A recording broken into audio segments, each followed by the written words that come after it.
Hello student, today we will read about the third poem of second chapter. The third poem is A Tiger in the Zoo.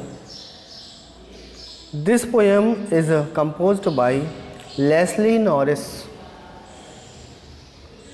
First of all, we will read about the summary of the poem A Tiger in the Zoo. Zoo जानते हैं आप, tiger भी जानते हैं, यानी कि जू के अंदर एक टाइगर की बात हो रही है, उसके बारे में हम लोग पढ़ते हैं. Let's start the video. This poem contrast a tiger in the zoo with the tiger in its natural habitat. The poem moves from the zoo to the jungle and again back to the zoo. In the zoo, he has no freedom, whereas in the jungle, he has all-time freedom. He is kept in a cemented cell behind the walls. Cell means jail. Cell means prison. Cell means closed room. He feels angry, frustrated and helpless.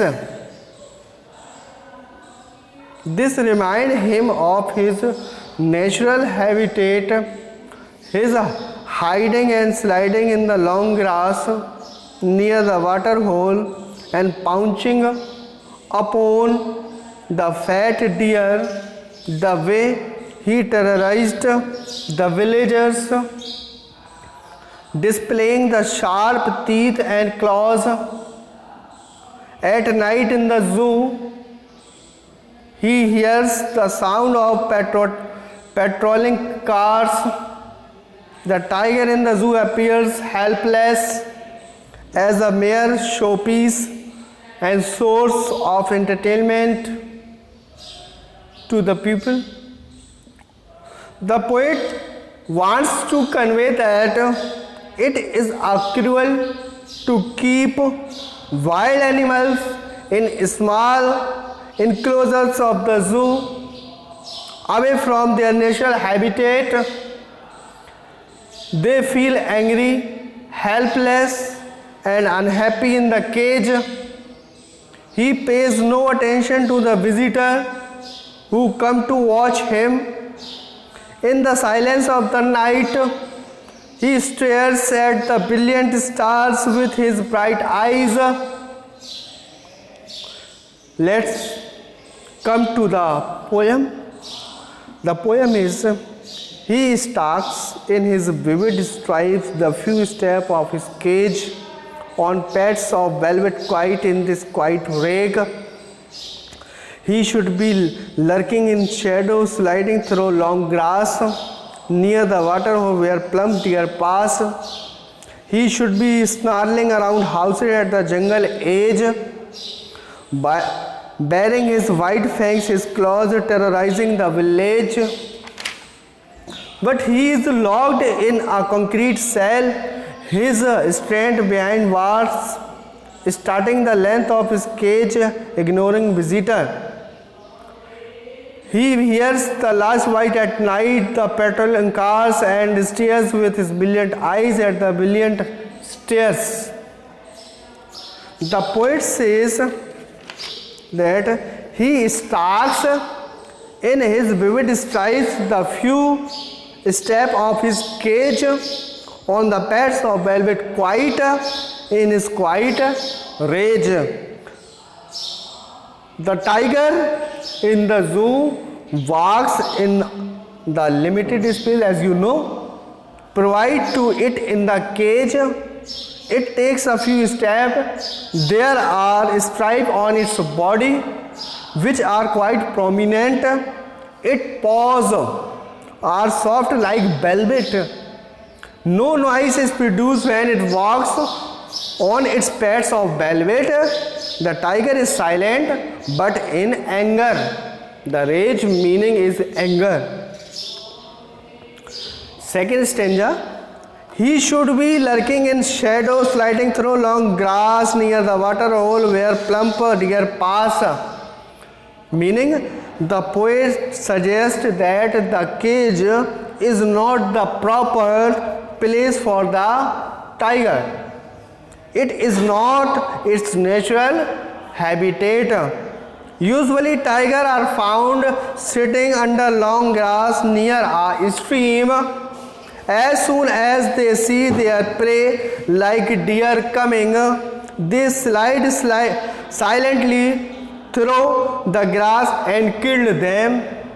As you see in the Discovery Channel, as you see in the Animal Planet, that how a tiger prey his hunt. The poet wants to convey that the tiger should be there in the forest, not in the zoo. Because zoo is the limited area for the tiger, for any animal. Be there in the forest in its natural habitat. Let's see in the third stanza of the poem.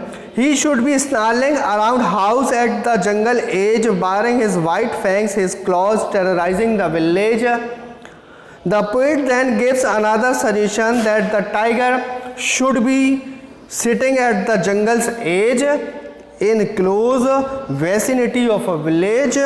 He should be terrorizing the people passing that way by its sharp teeth, baring its claws and producing low sound of anger. Let's see in the fourth stanza. But he is locked in a concrete cell, his strength behind bars, stalling the length of cage, ignoring visitor. That is why the poet says that he limited to a zoo. The poet now shows deep sympathy at the plight of the tiger that is imprisoned in a cell of a concrete.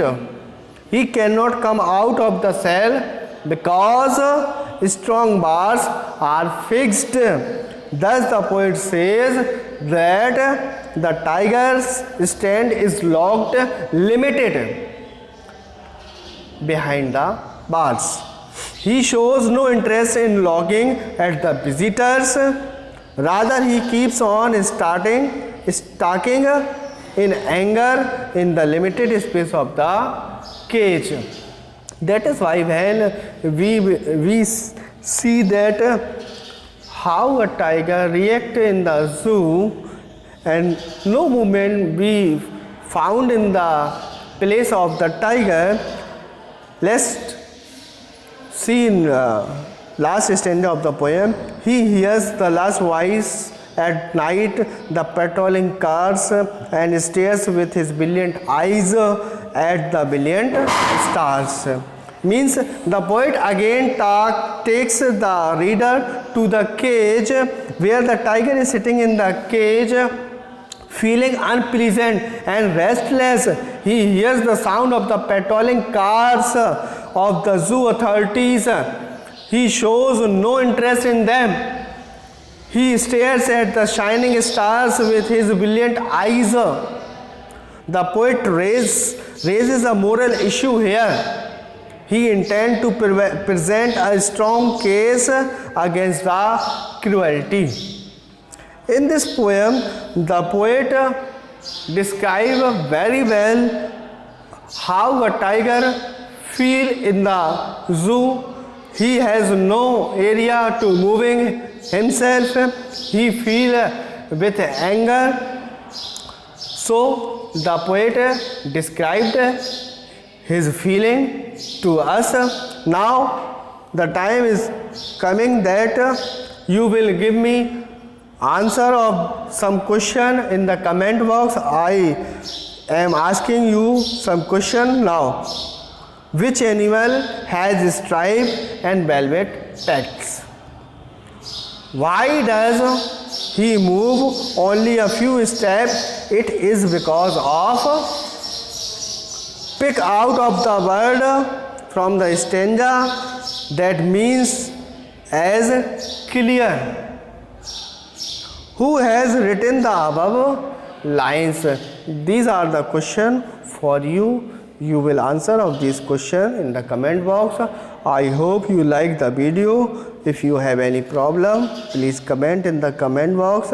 I will send you some question answer of these poems. Thank you.